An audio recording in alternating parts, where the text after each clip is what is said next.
Commander Jack Reynolds wiped sweat from his forehead as he waited in the gleaming reception hall. Today was the big day. After months of preparation, humanity would finally meet with representatives of the Vexari Empire. "Remember, Jack," said Director Chen, adjusting Jack's collar. "Stick to the script. The Vexari value order and precision above all else."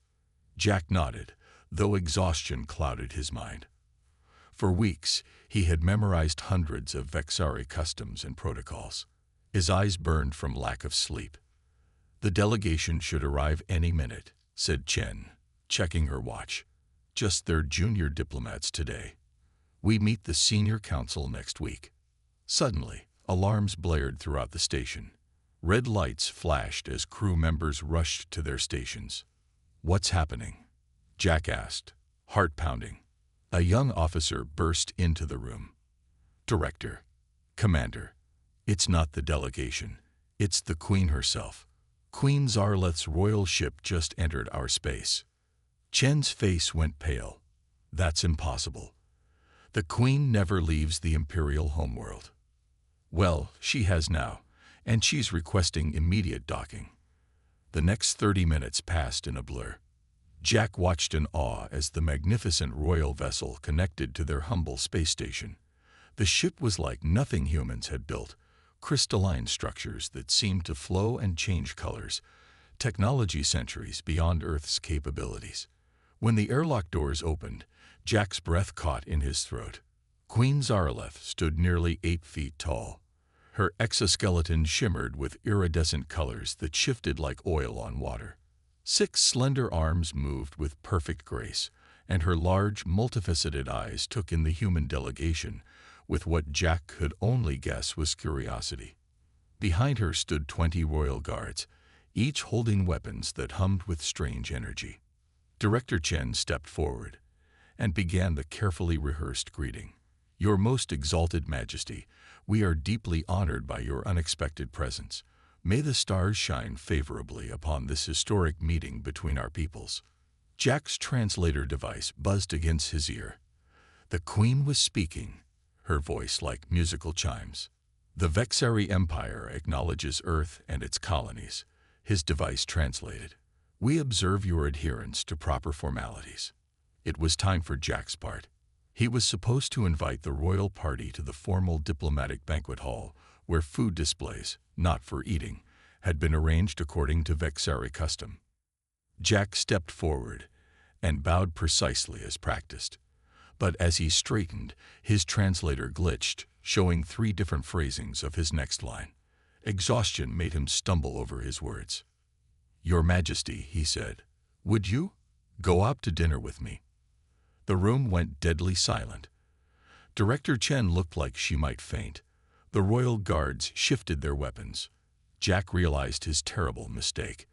Instead of formally inviting the Queen to the diplomatic function, he had just asked the ruler of 12,000 worlds on a date. The Queen's exoskeleton suddenly pulsed with bright colors, blues and purples that rippled across her form. Her guards looked at each other in confusion. Then, to everyone's shock, Queen Zarleth made a sound like wind chimes in a breeze. She was laughing. In 3,000 years of royal audiences, the translator conveyed, no one has ever been so direct. Her eyes, compound and alien, somehow managed to convey amusement. How refreshingly unpredictable. "Yes, Commander Reynolds, I will go out to dinner with you." Jack's mouth fell open as the Queen's advisors chittered in distress. The human delegation stared in disbelief. And just like that, with a simple mistake, Commander Jack Reynolds had done what no diplomat had managed in decades of planning. He had made the Vexari Queen laugh. "You've done what?" General Adams' face turned red on the video screen. "Reynolds, do you understand what you've done?" Jack sat in the small meeting room, surrounded by worried diplomats. The Queen had returned to her ship to prepare for dinner, leaving chaos behind. "Sir, it was a translator error. I meant to invite her to the diplomatic meal function, not to dinner with me personally." Director Chen stepped in. "General, we have a bigger problem. The Vexari cultural team just informed us that in their society, Sharing a meal is considered deeply intimate. It's not something they do casually. So Reynolds accidentally proposed to their queen? The general asked, eyes wide. Not exactly marriage, Chen explained, but something serious. More like a courtship ritual that hasn't been practiced in their culture for thousands of years. Jack put his head in his hands. Why did she accept then? A tall Vexari diplomat named Zix entered the room. His exoskeleton was simpler than the queen's but still shimmered with shifting colors. The queen's acceptance has shocked our entire delegation, Zix said. Queen Zarleth has never shown interest in personal diplomatic relations. This is unprecedented. Can we cancel? Asked Jack. Zix's colors darkened. That would be seen as the highest insult. It could damage relations between our species forever. General Adams sighed on the screen. Then the dinner happens. Reynolds, you're still our man. After the meeting, Jack hurried to his quarters. He had 6 hours to prepare for dinner with an alien queen. His comm unit beeped with a message from the Vexari ship. The queen has ordered her science team to create modifications so she can consume human food. Zix's message said, she is taking this very seriously. Jack felt pressure building. This was no longer about him making a mistake. The future of human-Vexari relations might depend on this dinner going well. Meanwhile, aboard the royal vessel, Queen Zarleth faced her own challenges. Your Majesty, this is highly irregular, said First Advisor Thrix. No monarch has dined with another species in the entire history of our empire. The Queen's colors rippled with what might have been annoyance. Are you questioning my decision? No, Your Majesty, Thrix bowed low. But the Imperial Council will demand an explanation. Then I shall give them one, said Zarleth, moving to the viewing window. From here, she could see the human station. I have watched humans from afar for decades. They are fascinating. They are primitive, said Thrix. Are they? The Queen's colors shifted to deep purple. They have accomplished in centuries what took us millennia. They adapt. They change. They feel deeply. Precisely what makes them dangerous and unpredictable, said Thrix. The Queen turned. We Vexari have become too rigid, too perfect. We've sacrificed emotion for logic, adaptation for stability. Our empire spans thousands of worlds, yet we face problems we cannot solve. Her colors brightened suddenly. But these humans, they have solutions we would never think of. You believe this human, this Commander Reynolds, can offer such insights? Thrix asked. I don't know, admitted the Queen. But his directness intrigued me. No Vexari would dare speak to me so plainly. Perhaps there is wisdom in their imperfection that our perfection has cost us. As medical drones injected her with enzymes to process human food, Queen Zarleth watched Earth's distant sun through the viewport. Prepare my informal armor, she commanded. Tonight, I wish to understand these humans better. Back on the station, Jack studied Vexari customs frantically, determined not to make another mistake. The fate of 2 species might now rest on his ability to make dinner conversation with an alien queen. No, no, no, the temperature is all wrong, shouted Chef Martinez, waving her hands at the environmental controls. The Queen's comfort range is between 90 and 100 degrees Fahrenheit. Humans start to get uncomfortable at 85. Jack watched as the station crew transformed the mess hall into something resembling a fancy restaurant. Tables were pushed together and covered with the station's best tablecloths. Someone had found real candles, which flickered despite the air circulation system. We could alternate the temperature, suggested a young technician. Warm for 15 minutes, then cooler for 15 minutes. And make both species equally miserable. Brilliant. Martinez rolled her eyes. Jack checked his watch. 2 hours until dinner. His stomach twisted with nerves. Lieutenant Park approached with a tablet. Commander, we've researched Vexari dining customs. They don't actually eat in public. Ever. Then why did she accept my invitation? Jack asked. Unknown, sir. But we've learned they consider shared meals incredibly personal. In their culture, eating together means sharing vulnerability. Jack nodded. What about conversation topics? What's safe to discuss? Avoid mentioning other alien species, military capabilities, or asking personal questions about the Queen. Park hesitated. Actually, it might be best if you let her lead the conversation. Meanwhile, aboard the royal vessel, Queen Zarleth faced a rebellion from her advisors. Your Majesty, the Imperial Council has sent 3 urgent messages, said Thrix, her colors flashing anxious yellows. They demand you return home immediately. The Queen continued reviewing data on human customs. Send my regrets. I will return after I complete this diplomatic mission. They are threatening to send warships, Thrix said quietly. The Queen finally looked up. Are they? How interesting. She rose to her full height, towering over her advisor. Her colors turned deep crimson, the royal color of command. Send this message to the council. I am still your queen. Challenge my authority, and you challenge the foundations of our empire. I will return when my mission is complete. Thrix bowed low, backing away. When she had gone, Zarleth's colors faded to a softer blue. She activated a private viewing screen that showed footage of humans from observation missions. Unlike the Vexari, who had evolved to near perfection over millions of years, humans were constantly changing, adapting, creating. They fought, they made peace, they built, and they destroyed. Sometimes all in one lifetime.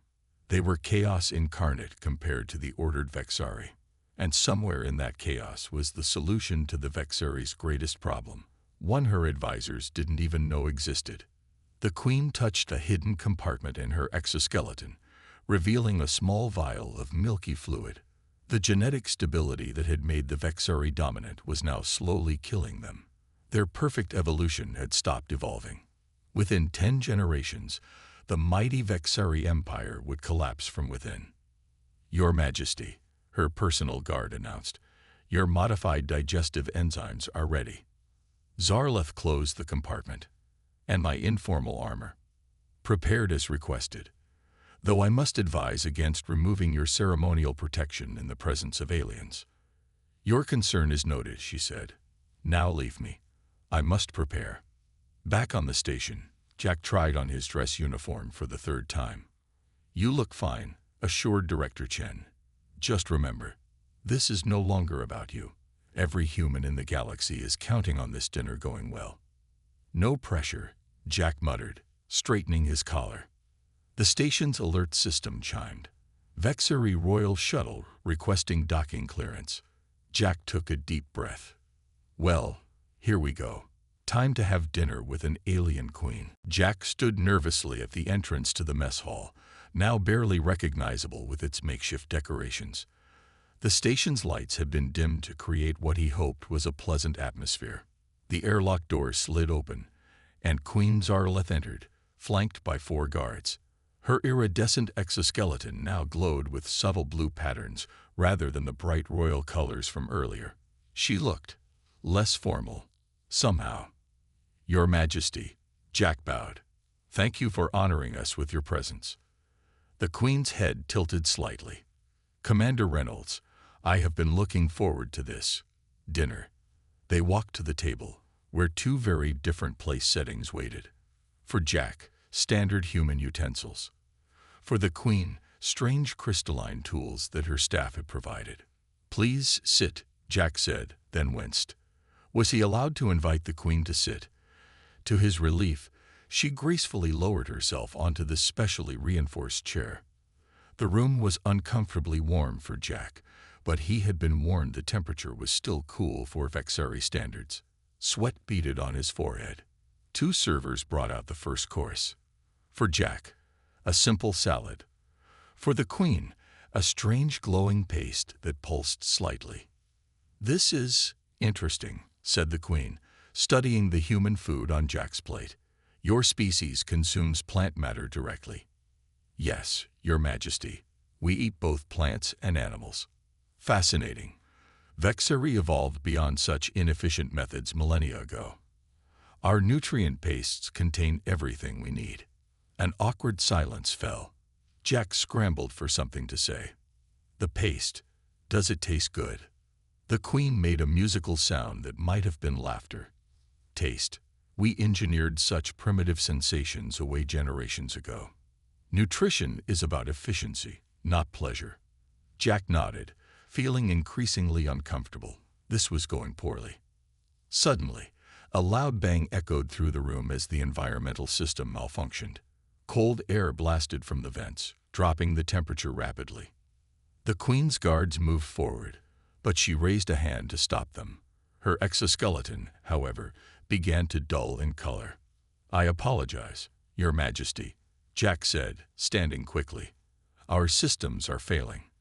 Without thinking, he removed his formal jacket and offered it to her. "Please, take this. I know it won't fit, but it might help until we fix the temperature." The room went silent. The guards raised their weapons. Zix, the Vexari diplomat who had entered behind them, gasped loudly. He offered to touch the royal exoskeleton. Zix whispered in horror, "This is forbidden." Jack realized his terrible mistake. In Vexari culture, offering to place something on the Queen's body was an offense punishable by death. To everyone's shock, Queen Zarleth raised her hand again. "Leave us," she commanded her guards. "All of you." "But Your Majesty," one guard began. Now, her tone left no room for argument. When the room had emptied except for Jack and the Queen, she did something even more surprising. She reached up and released hidden clasps on her ceremonial armor, removing the outer layer of her exoskeleton. "What you did just now," she said quietly, "was a serious breach of protocol." "I'm deeply sorry, Your Majesty," Jack said, his heart pounding. "Don't be." Her color shifted to a warm purple. It was kind, instinctive. You saw a need and tried to help, without thinking of protocols or consequences. She studied him with her large, compound eyes. "Tell me, Commander Reynolds, what is this human concept of friendship? I have read about it, but never understood it." Jack blinked in surprise. "Friendship? It's a connection between people who care about each other's well-being. Not for political advantage, not for reproductive purposes. No, Your Majesty, just because you enjoy each other's company." The Queen's colors rippled thoughtfully. "How fascinating. I rule 12,000 worlds, Commander, yet I have never experienced such a thing." News of the dinner between Commander Jack Reynolds and Queen Zarleth spread quickly. 3 days later, Jack found himself in General Adams' office back on Earth, facing questions from military and government officials. "Let me get this straight," said Defense Secretary Wilson, pacing the room. "You not only had dinner alone with the Vexari Queen, but she removed part of her armor in your presence." Jack nodded. "Yes, Mom. She wanted to understand human concepts like friendship and informality." "And you talked for 5 hours?" asked the general. "Yes, sir. She was curious about everything human. Our art, music, how we solve problems, why we value emotions." A scientist named Dr. Lopes leaned forward. "This doesn't match known Vexari behavior patterns at all. They've always seen themselves as evolutionarily superior." "That's what makes this significant," said Secretary Wilson. "Some are calling you a hero, Reynolds. Others think you've endangered Earth by getting too familiar with the Queen." Jack's communicator beeped. It was a message from Zix, the Vexari diplomat. "URGNT. Contact immediately." "Excuse me," Jack said, stepping outside to take the call. Zix's image appeared, her colors flashing anxious yellows. "Commander, we have a serious situation. The Queen's dinner with you has caused political chaos in the Empire." "What's happening?" Jack asked. "Conservative factions see it as royal weakness. They're calling for her replacement. Progressive factions see it as exciting cultural evolution." Zix paused. "But that's not why I called. Our intelligence shows Vexari warships moving to new positions." Jack felt cold. "Warships? Why?" "I fear a coup against the Queen." Some believe contact with lesser species contaminates our genetic purity. Zix's colors darkened. The military council has blocked all the Queen's communications. Back in the meeting room, alarms suddenly blared. An officer burst in. "Sir, we're detecting multiple Vexari warships entering the solar system." General Adams grabbed his tablet. "Get me fleet command. Now." As chaos erupted around him, Jack felt something vibrate in his pocket. He pulled out a small crystalline device the Queen had secretly given him during their dinner. A message appeared. "Jack, I am under house arrest by my military council. They plan to sterilize Earth as a contaminating influence. You must help me stop them. The fate of both our species depends on it." Jack stared at the device in horror. Billions of lives were at risk. And somehow, he was now caught in the middle of Vexari politics. Meanwhile, aboard the Vexari Imperial flagship, Queen Zarleth stood before the military council, her colors of defiant crimson. "You overstep your authority," she said coldly. "I am still your queen." Admiral Krez, leader of the military council, bowed mockingly. "A queen who dines with primitives, who removes her royal armor in the presence of an alien. The genetic purity of our species must be protected." "This is about more than one dinner," Zarleth said. "Humans have qualities our species needs. What could we possibly need from them?" Sneered Krez. "Adaptation. Creativity. Their chaotic evolution has given them strengths our perfect stability lacks." The Admiral's colors darkened. "Dangerous ideas, Your Majesty. The Council has voted. Earth will be cleansed, and you will undergo purification rituals." Guards surrounded the Queen. She was escorted to the royal chambers, now her prison. Once alone, Zarleth touched her hidden compartment, removing the vial of milky fluid, the evidence of Vexari decline. The truth the military council refused to accept. She looked out at the distant blue planet. Somewhere down there was Commander Reynolds, a human who had shown her more honesty in one dinner than she had experienced in centuries of rule. Her message had been sent. Now she could only hope that human unpredictability might accomplish what Vexari power could not. "You can't be serious," said General Adams, staring at Jack in disbelief. "You want to go to the Vexari flagship. That's suicide." Jack held up the crystal device. "The Queen is being held prisoner by her own military. They're planning to attack Earth. She's our only ally up there." "And how exactly do you plan to reach her?" asked Secretary Wilson. "We have nothing that can match Vexari technology." Jack took a deep breath. "But we have something they don't expect: human unpredictability." 2 hours later, Jack sat in a small shuttle heading toward the Vexari fleet. The plan was simple but dangerous. Earth's leaders had agreed to send him as an official ambassador to discuss the fleet's presence. In reality, he would use the Queen's device to find and free her. As his shuttle approached the massive Vexari flagship, Jack's heart pounded. The alien ship was beautiful and terrifying, like a giant crystal palace floating in space. "Human shuttle," came a cold voice over the communication system. "You are cleared to dock in Bay 12. Deviate from your path, and you will be destroyed." "Understood," Jack replied, guiding his shuttle toward the indicated bay. As he docked, Jack checked his pocket. The Queen's device was there, along with a special Earth tablet containing information he hoped might save both their worlds. 6 Vexari guards met him at the airlock, their weapons ready. "Commander Reynolds," said the lead guard, "you will be escorted to Admiral Krez." Jack nodded and followed them through the massive ship. Unlike human vessels, the Vexari ship had perfect symmetry. Every corridor was identical, with no signs or markings. It would be impossible to navigate without a guide. Fortunately, Jack wasn't planning to escape that way. When they reached a large waiting area, one of the guards received a message. "The Admiral is delayed. Wait here." The moment the guards positioned themselves at the doors, Jack activated the Queen's device under the table. A small holographic map appeared, showing his location and a blinking light that must be the Queen's position. Jack noticed something else.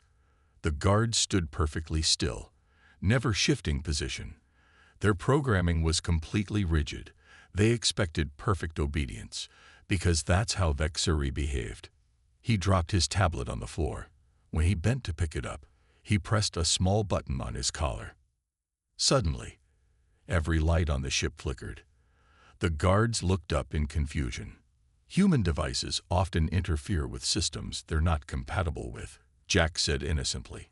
It happens all the time on Earth. The guards exchanged looks. This wasn't in their protocol. While they were distracted, Jack slipped the Queen's device under the table edge. It attached itself and began to glow softly. 1 minute later, the ventilation system in the room malfunctioned. Cold air poured in, causing the guards' exoskeletons to dull. "Environmental failure," said one guard. "We must report this." As 2 guards left to investigate, Jack made his move. He slid under the table and through a panel that had silently opened in the floor, a maintenance passage the Queen's device had accessed. Jack crawled through the narrow tunnel, following the holographic map. The Queen was being held 20 levels up in the royal chambers.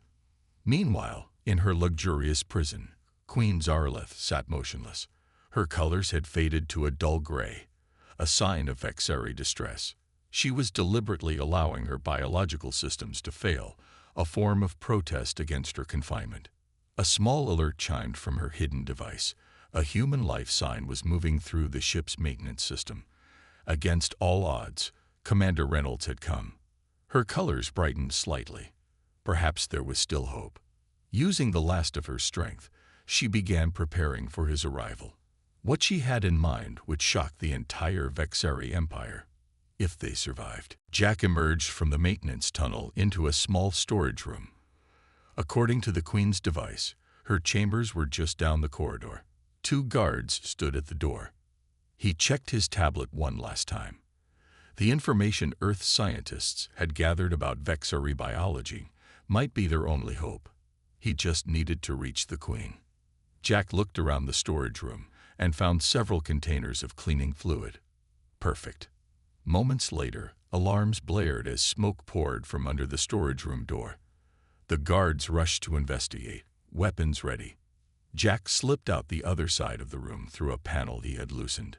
While the guards were distracted by the smoke, he made his way to the Queen's door and placed the Queen's device against the lock. It glowed briefly, and the door slid open. Inside, Jack found Queen Zarleth sitting motionless on a crystalline throne. Her once vibrant exoskeleton was dull gray. "Your Majesty," Jack whispered. The Queen's eyes opened slowly. "Commander Reynolds, you actually came."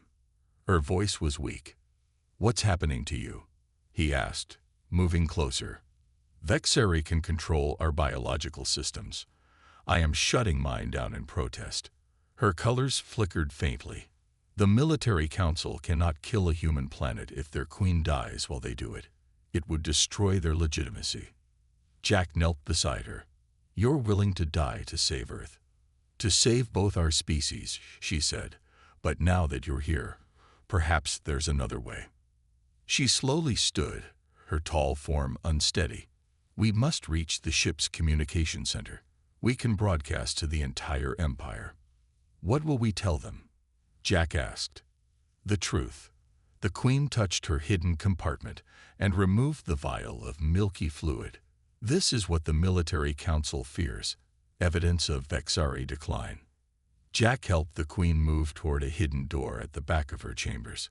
She was surprisingly light, her body seeming fragile now.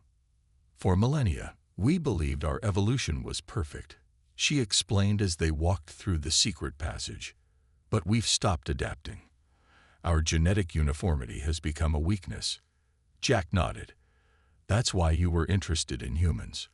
We're messy and chaotic, but we adapt quickly." "Precisely. Your species could help save mine, but the Council refuses to admit we need help. Their pride will doom us all." They reached the end of the passage.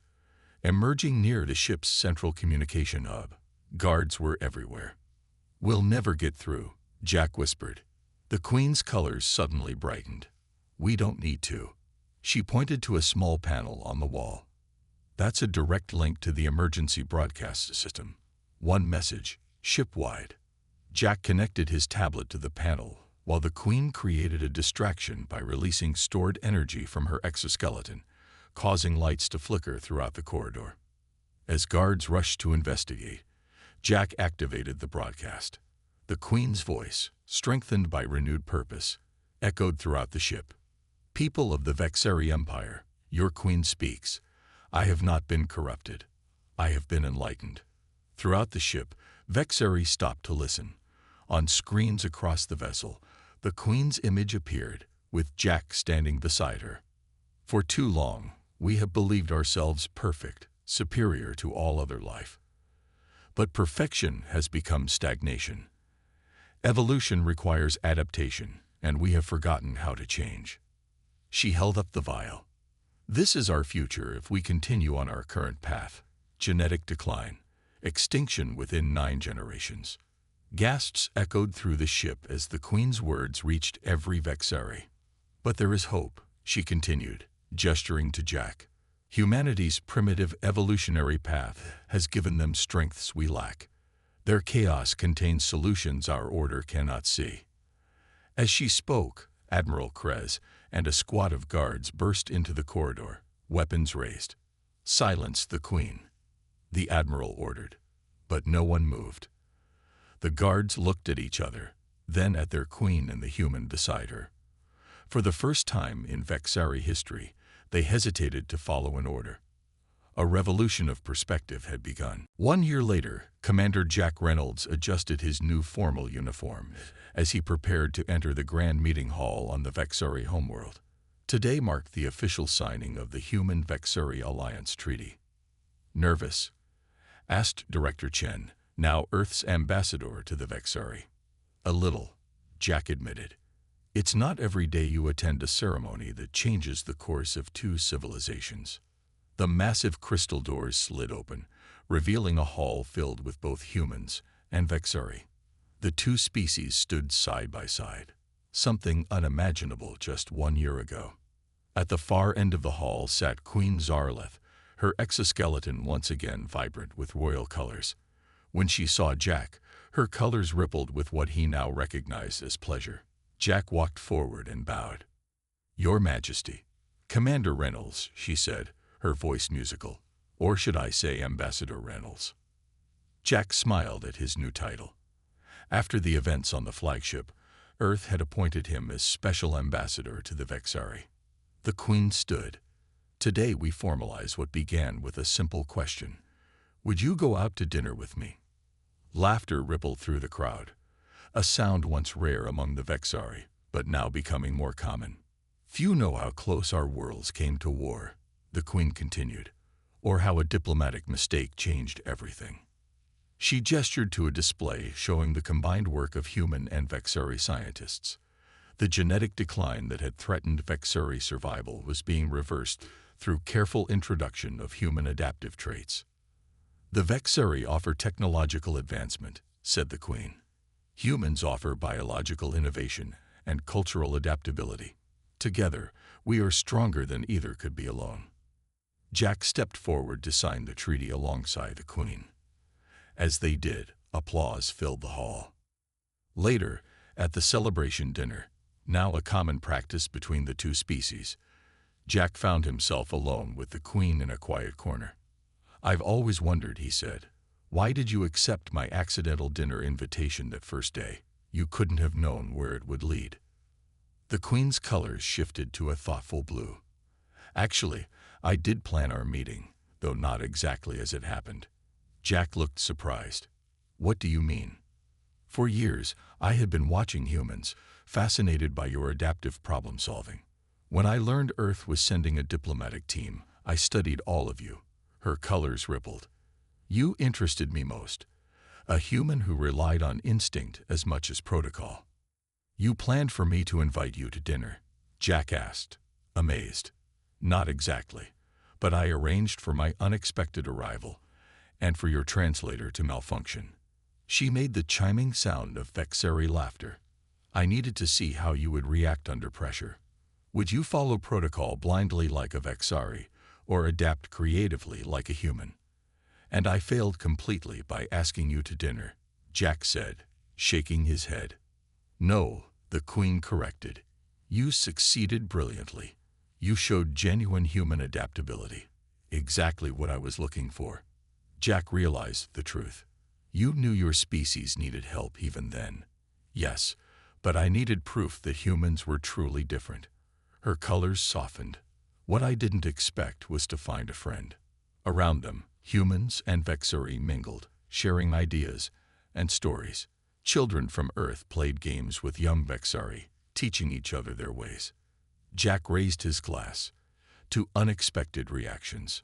The Queen touched her crystal cup to his, and to simple questions that change worlds. Outside the palace windows, the twin moons of the Vexari homeworld rose over a new era of cooperation. All because a human diplomat had accidentally asked an alien queen to dinner and received an unexpected reaction.